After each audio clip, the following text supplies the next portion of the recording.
Hello అండి.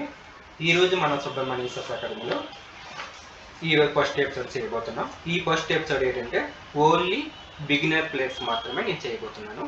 So ఈ beginner ప్లేయర్స్కి ఎందుకు చేస్తున్నాను అంటే, సో ఎవ్రీ బిగినర్ ప్లేయర్ కూడా చెస్ ఆడేటప్పుడు వేరియేషన్స్ కంపల్సరీగా తెలుసుకోవాలి. సో వేరియేషన్ తెలుసుకోవాలి అంటే ఫస్ట్ ఏ పాన్కి ఏ వేరియేషన్ వస్తుందో మనం ముందు తెలుసుకుందాం.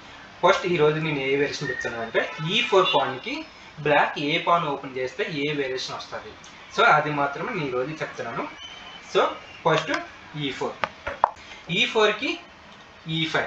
ఈ E5 అనేది కామన్ వేరియేషన్, అంటే normal variation. Every grand master player కూడా ఈ వేరియేషన్ అనేది ఆడుతుంటాడు. సో E4 E5 వేస్తే కింగ్స్ పాన్ ఓపెనింగ్ అంటారు. నెక్స్ట్ E6 వేస్తే French defence. Next D5. So D5 వేస్తే స్కాండివన్ variation. Next D6. So D6 వేస్తే ఏంటంటే పిర్క్ డిఫెన్స్ అంటారు. Next C6. ఈ C6 వేస్తే క్యారకన్ డిఫెన్స్ అంటారు. నెక్స్ట్ C5 వేస్తే సిసిలియన్ డిఫెన్స్ అంటారు. Next knight C6.